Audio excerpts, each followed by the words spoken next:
नमो नमः। शिशुपाल वध महाकाव्य के प्रथम सर्ग के अध्ययन में आपका फिर से स्वागत है। प्रिय विद्यार्थियों, हम 3 पद्य कर चुके हैं। प्रथम पद्य के अनुसार जगत के आश्रयभूत हरि वे जगत को नियंत्रित करने के लिए वसुदेव के घर में रह रहे हैं और उन्होंने अंबर से उतरते हुए ब्रह्मा के पुत्र नारद मुनि को देखा था। नारद मुनि बहुत तेजस्वी हैं। जब वे आकाश मार्ग से भूतल की ओर आ रहे थे तो नगरवासी उन्हें बड़े विस्मय से देखने लगे।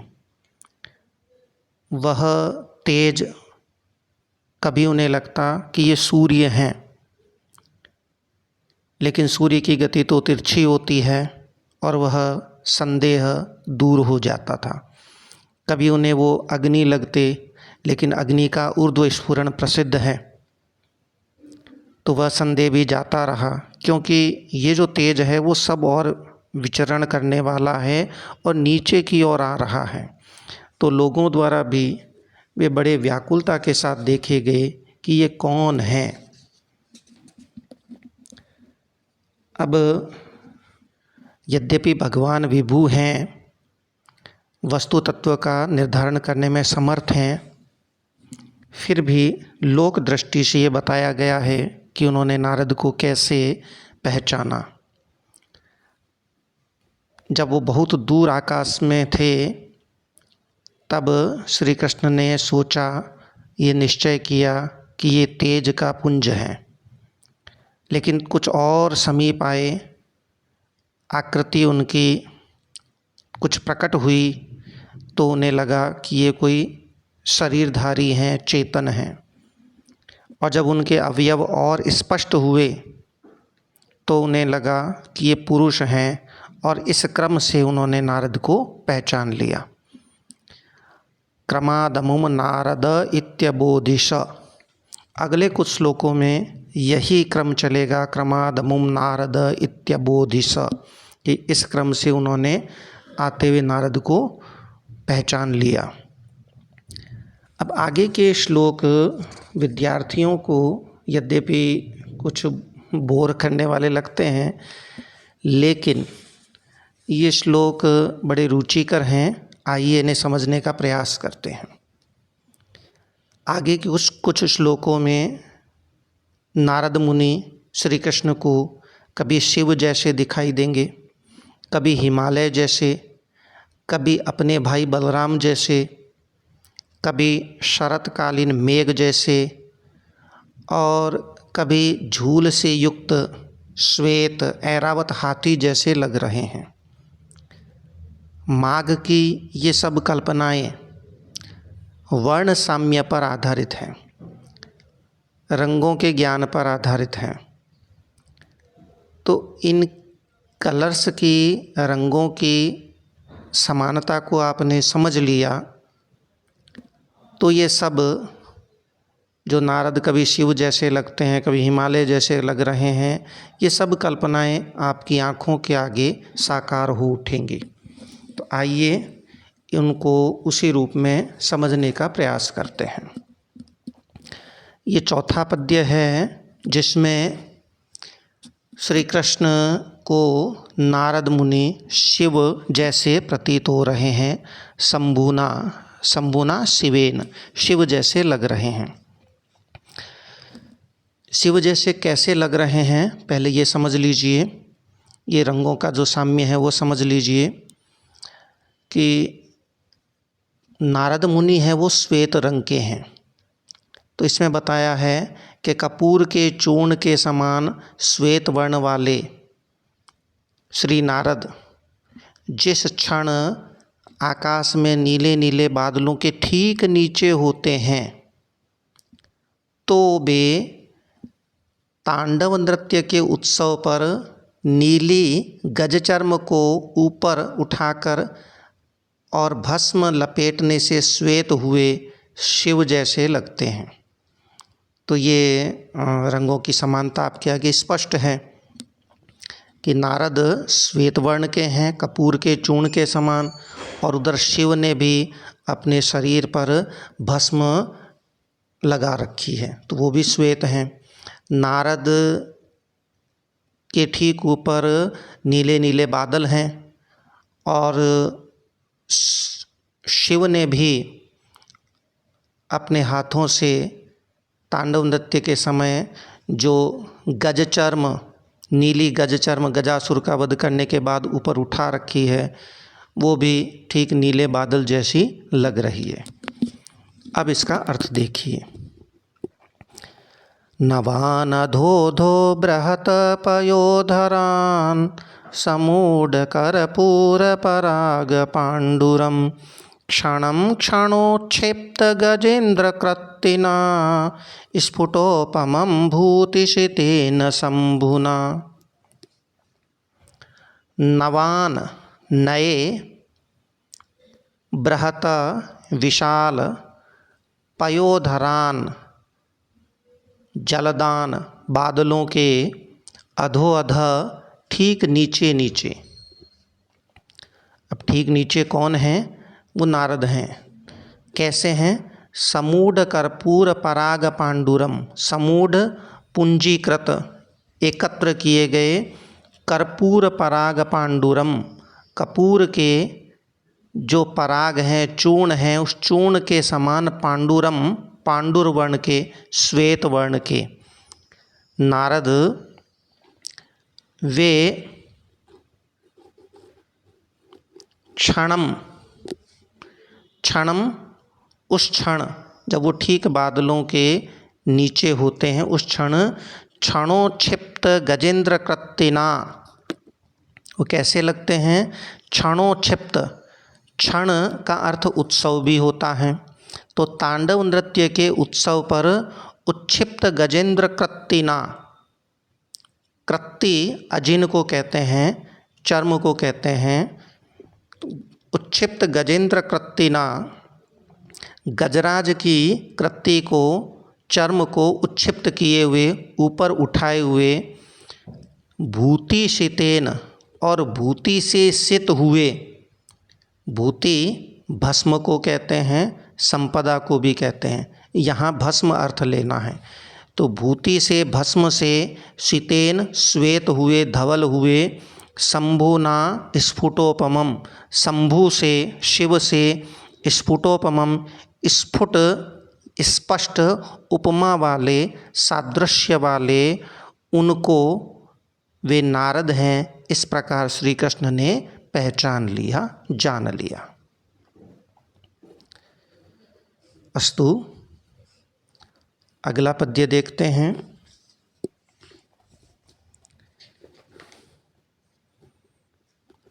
यहाँ उपमा अलंकार तो स्पष्ट है ही, आगे बढ़ते हैं। 5वां पद्य।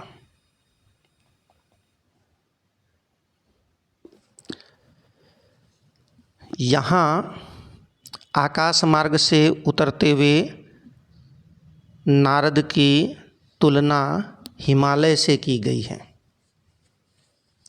कैसे? तो हमें वर्ण ज्ञान समझना होगा। नारद श्वेत वर्ण के हैं, और हिमालय भी तो, बर्फीला हिमालय भी तो श्वेत वर्ण का ही है। नारद की जो जटाएं हैं वो केसर वर्ण की है, पिंगल वर्ण की है, भूरे रंग की है, ब्राउन कलर की है, और वे इसीलिए उस हिमालय जैसे लगते हैं जिस बर्फीली जगह पर उगने वाली लताएं हैं वो पिंगल वर्ण की हो जाती हैं, पीली सी हो जाती है, ब्राउन सी हो जाती हैं। तो इस अर्थ को देखते हैं। दधानमंबोरुह केसरद्युतेर जटासर चंद्रमरीचिरोचिषं विपाक पिंगास्तु हिन स्थलेरुहो धराधरेन्द्रं व्रतते ततीरिव। तो यहाँ नारद की तुलना धरा धरेंद्रम इव, धरा धरेंद्र से की गई है। धरा पृथ्वी को कहते हैं, धराधर पृथ्वी को धारण करने वाले पर्वत को कहते हैं, और जो धरा धरेंद्र हैं वो तो नगाधिराज हैं, हिमालय हैं। तो धरा धरेंद्र का अर्थ होगा हिमालय। दधानम अम्बोरुह केसर द्युतिर्जटाः, दधानम धारण किए हुए, ये नारद मुनि के लिए आया है। धारण किए हुए, क्या धारण किए हुए? जटाः, जटाओं को, जटाओं को धारण किए हुए। कैसी जटाओं को? अम्भोरुह केसर द्युति ही, अम्भोरुह केसर द्युति। अम्भोरुह कमल को कहते हैं, कमल के केसर के समान द्युति वाले, कमल की केसर के समान आभा वाली जटाः, जटाओं को दधानम धारण करने वाले, धारण करते हुए। और वे स्वयं कैसे हैं? शरद चंद्र मरीचिरोचिषम, शरद चंद्र, शरतकालीन चंद्रमा की मरीचिरोचिषम, मरीचि के समान रोचिष वाले, कांति वाले, आभा वाले, आभा वाले वे नारद। विपाक पिंगास्तुहिन स्थली रुहो धराधरेंद्रम व्रतति ततिरिव, इव के कारण ही उपमा है यहाँ स्पष्ट। विपाक पिंगा, विपाक पकने से, पिंगा पिंगल वर्ण की, केसर वर्ण की, ब्राउन कलर की। तुहिन स्थली रुहो, तुहिन स्थली रुहो, तुहिन स्थली पर उगने वाली, तुहिन स्थली बर्फीली स्थान, बर्फीली जगह, बर्फीली जगह पर रूह मन उगने वाली। व्रतति तति ही, व्रतति तति को, व्रतति लताओं को कहते हैं। तो लताओं के तति को, कतार को, समूह को धारण करने वाले धराधरेंद्रम इव, धराधरेंद्र के समान उन नारद को श्री कृष्ण ने पहचान लिया, जान लिया। ये नारद हैं। पुनः देखिए, अम्बोरुह केसर द्युति जटा दधानम।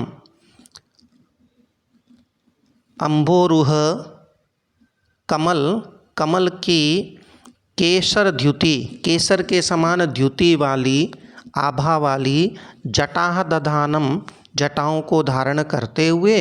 शरद चंद्र मरीचि रोचिषम, शरतकालीन जो चंद्रमा है उस चंद्रमा की मरीचि रोचिषम, मरीचि किरणों को कहते हैं, रश्मि को कहते हैं, रश्मि के समान रोचिष वाले, कांति वाले। विपाक पिंगाः, ये लताओं के लिए आया है। और तुहिन स्थली रुह, ये भी लताओं के लिए आया है। विपाक पिंगा पकने के कारण पीली, और तुहिन स्थली रुहो तुषार भूमि में उत्पन्न होने वाली, बर्फीली जगह पर उत्पन्न होने वाली। व्रतति तति लता समूहों को, दधानम पद यहाँ भी लगा देंगे, धारण करने वाले। धराधरेंद्रम इव, धराधरेंद्र के समान उन्हें श्री कृष्ण जी ने, कि ये नारद जी हैं, ऐसा समझ लिया।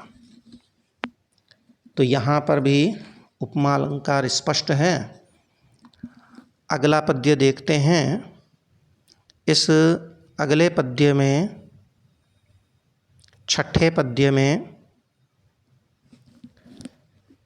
नारद मुनि श्री कृष्ण को अपने भाई बलराम जैसे प्रतीत हुए। कैसे, इसे हमें पहले समझ लेना है। नारद जी गौरवर्ण के हैं, ये आपके सामने अब तक स्पष्ट है। और जो उन्होंने जो अधोवस्त्र के रूप में जो एणाजिन पहन रखा है, अधोवस्त्र के रूप में जो एणाजिन धारण कर रखा है, मृगचर्म धारण कर रखा है, वो नीले वर्ण का है। और उस पर जो बेल्ट बंधी हुई है, जिसको साहित्य में करधनी मेखला कहते हैं, मौंजी कहते हैं, तो वो जो करधनी है वो पीली मूंज की बनी हुई है। इस कारण ही नारद मुनि बलराम की नकल करते जैसे लगते हैं, क्योंकि बलराम भी तो गौरवर्णीय हैं और बलराम क्षितिवासा के नाम से जाने जाते हैं। क्षितिवासा क्योंकि उनका जो वासा है, वस्त्र है, जो अधोवस्त्र है, वो क्षिति वर्ण का है, नील वर्ण का होता है।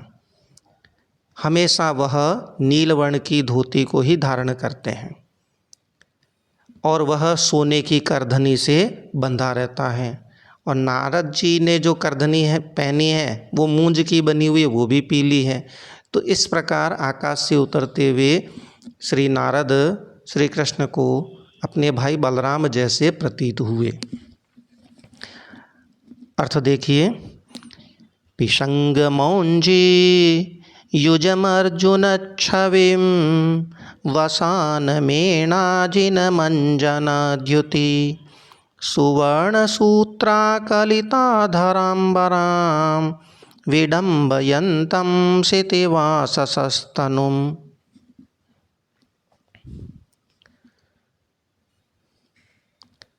पिशंग मौंजी युजम नारद के लिए प्रयुक्त हुआ है। पिशंग मौंजी युजम, पिशंग यानी पीली, मौंजी युजम, मौंजी मूंज की बनी हुई, मूंज एक घास होती है, उससे जो करधनी बनाते हैं उसको मौंजी कह देते हैं। तो मूंज की बनी हुई करधनी से युजम युक्त। एक और शब्द आया है उनके लिए, अर्जुन छवि, अर्जुन छवि वाले। अर्जुन का अर्थ धवल भी होता है, तो धवल छवि वाले, उज्ज्वल छवि से युक्त। और नारद ने क्या धारण कर रखा है? वसानम, वसानम यानी आच्छादित हुए हैं, धारण किए हुए हैं, पहने हुए हैं। किस क्या पहने हुए हैं? एणा जिन मंजन द्युति, अंजन द्युति, अंजन के समान द्युति वाले, नील वर्ण की द्युति वाले, नील वर्ण की कांति वाले। एणा जिनम, एणा जिन को, मृग चर्म को, एण अजिन, एण मृग को कहते हैं और अजिन चर्म को कहते हैं। तो एणा जिनम, मृग चर्म को, वसानम धारण किए हुए। तो धारण किए हुए वे तनुम विडम्बयंतम, क्षितिवासस तनुम विडम्बयंतम, क्षितिवासस बलराम जी के तनुम यानी शरीर का, विडम्बयंतम अनुकरण करते हुए। और कैसे शरीर का?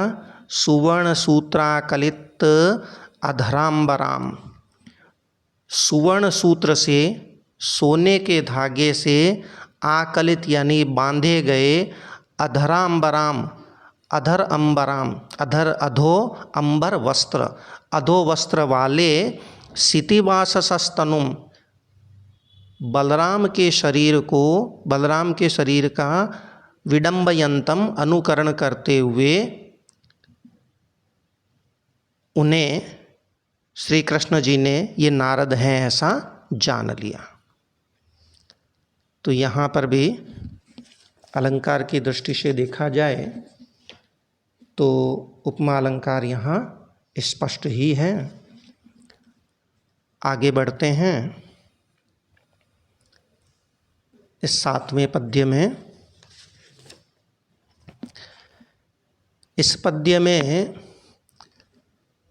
महाकवि माघ कह रहे हैं कि वो आकाश से उतरते हुए नारद मुनि वो श्री कृष्ण को शरतकालीन मेघ जैसे लग रहे हैं। कैसे? पहले यही समझते हैं। विद्यार्थियों, अभी वर्षा ऋतु चल रही है। वर्षा ऋतु के बाद शरद ऋतु आरंभ होती है। उस समय मेघ चूँकि बरस चुके होते हैं, उनमें नीलिमा नहीं रहती और वो श्वेत वर्ण के हो जाते हैं और इतने हल्के होते हैं कि उड़ते से दिखाई देते हैं। तो शरतकालीन मेघ जो वर्षा ऋतु के बाद आकाश में दिखाई देते हैं वो चलायमान होते हैं और श्वेत वर्ण के होते ही हैं। और उसमें कभी कभी बिजली चमकती है। नारद मुनि भी आकाश से भूतल की ओर आ रहे हैं, श्वेत वर्ण के तो हैं ही और चलायमान भी हैं।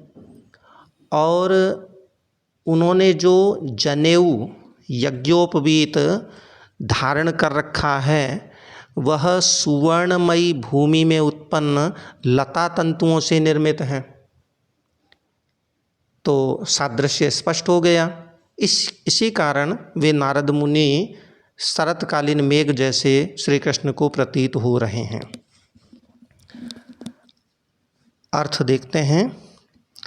विहंगराजांगरुहैरिवायतैर्हिरण्मयोर्विरुहवल्लितन्तुभिः क्रतोपवीतं हिमशुभ्रमुच्चकैर्घनं घनान्ते तडितांगणैरिव। तडितां गणैः इव, इव यहाँ भी आया है और एक यहाँ आया है इव। इव के कारण उपमा अलंकार स्पष्ट है ही।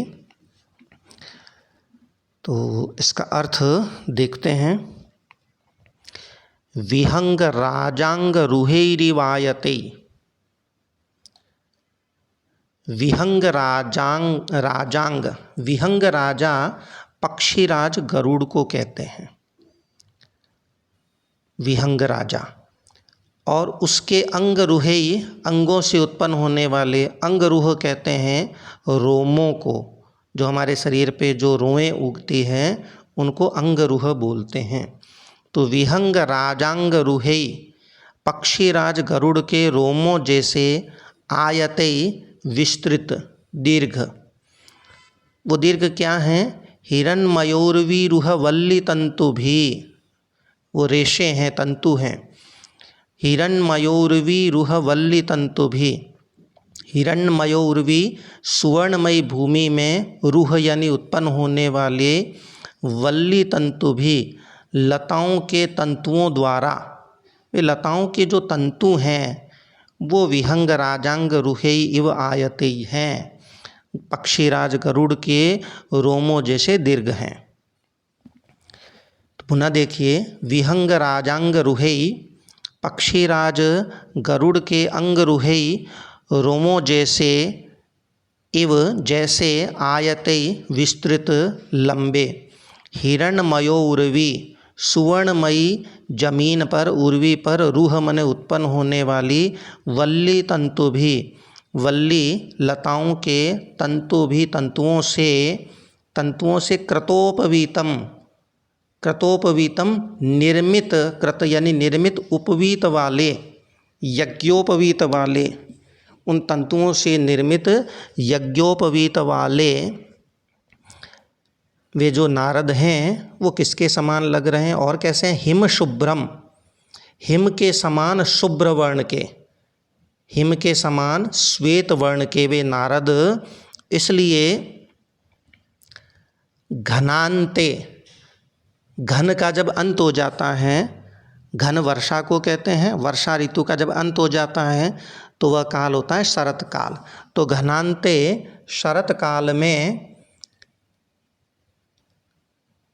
तडितांगणई इव, तडितांगणई बिजलियों से युक्त, तडिताम गणैः बिजलियों से, बहुवचन अर्थ किया है, बिजलियों के समूहों से युक्त,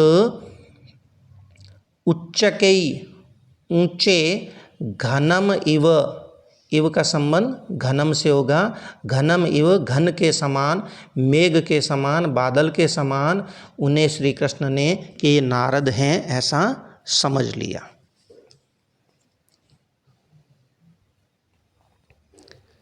आज का ये अंतिम पद्य, 8वां पद्य,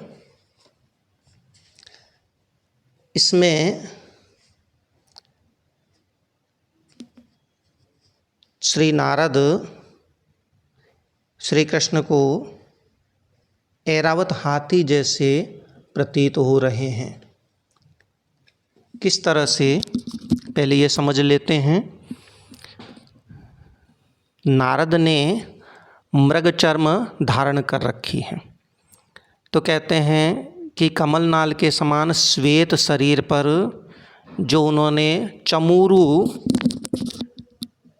चर्म, ये जो चमूरू चर्म है, मृग चर्म है, उससे जो शोभायमान है, चकासतम शोभायमान, वे नारद मुनि जो हैं वो कुथेन, कुथ से, कुथ झूल को कहते हैं, जो हाथी की पीठ पर सजावट के लिए डाली जाती है और उसके हाथी के दोनों ओर वो झूलती सी रहती है, उस झूल को ही संस्कृत में कुथ कहते हैं। तो उस झूल से युक्त, उस झूल से सुशोभित इंद्र के वाहन ऐरावत के समान, नागेंद्र के समान वो प्रतीत हो रहे हैं। तो शब्दशः इसके अर्थ को समझते हैं। चारु चमूरु चर्मणा चकासतम, चारु सुंदर, चमूरु चर्मणा मृग चर्म से, चकासतम शोभायमान, शोभायमान वे नारद। इंद्र वाहनम, इंद्र के वाहन, नागेंद्रम इव, नागेंद्र के समान, ऐरावत हाथी के समान। तो यहाँ ये शब्द और लेंगे कि कुथेन चकासतम, झूल से सुशोभित, इंद्र वाहनम नागेंद्रम इव, इंद्र के वाहन ऐरावत के समान लग रहे हैं। अब ये जो चमूरू चर्मणा है, इसमें तृतीया विभक्ति है और ऊपर के अंश में पक्षमणा और संगीना, इनमें भी तृतीया है। इसका मतलब ये हुआ कि ये चमूरू चर्मणा के विशेषण हैं। तो विशेषण पहले लेते हुए इसके संपूर्ण अर्थ को कंप्लीट करते हैं। निसर्ग चित्रोज्वल सूक्ष्म पक्षमणा, निसर्ग स्वभाव से ही, चित्र यानी चित्र विचित्र, रंग बिरंगे, उज्ज्वल सूक्ष्म पक्षमणा, सूक्ष्म पक्षम वाले, सूक्ष्म रोमों वाले, जो मृगचर्म हैं उसके रोमे बड़े सूक्ष्म हैं, उज्ज्वल हैं और निसर्ग चित्र हैं, स्वभाव से ही विचित्र हैं। निसर्ग चित्रोज्वल सूक्ष्म पक्षमणा, स्वभाव से विचित्र, उज्ज्वल सूक्ष्म पक्षमणा, उज्ज्वल सूक्ष्म रोमों वाले, और लसत विशत छेद सितांग संगीना, लसत शोभायमान होते हुए, विशत छेद कमलनाल के समान, सितांग श्वेत शरीर वाले, श्वेत शरीर पर, संगीना मने पहने गए, श्वेत शरीर पर पहने गए, चारु चमूरु चर्मणा, सुंदर, चारु सुंदर, चमूरु चर्मणा मृग चर्म के कारण, चकासतम शोभायमान होते हुए वे नारद, कुथेन कुथ से, झूल से, चकासतम शोभायमान, इंद्र वाहनम इंद्र के वाहन, नागेंद्रम इव गजराज के समान, उन नारद को, उन व्यक्ति को जो आकाश से उतर रहे हैं उनको श्री कृष्ण ने कि ये नारद हैं इस प्रकार बोध कर लिया, समझ लिया। तो यहाँ इन पद्यों में हमारे सामने स्पष्ट हैं कि वे कभी शिव जैसे प्रतीत होते हैं, कभी हिमालय जैसे, कभी बलराम जैसे, कभी शरतकालीन मेघ जैसे, और यहाँ झूल से युक्त ऐरावत हाथी जैसे लग रहे हैं। और ये सब कल्पनाएं आप कलर की समानता के आधार पर आसानी से समझ सकते हैं। अगली बार फिर मिलेंगे, तब तक के लिए आप सभी का बहुत बहुत धन्यवाद, आभार।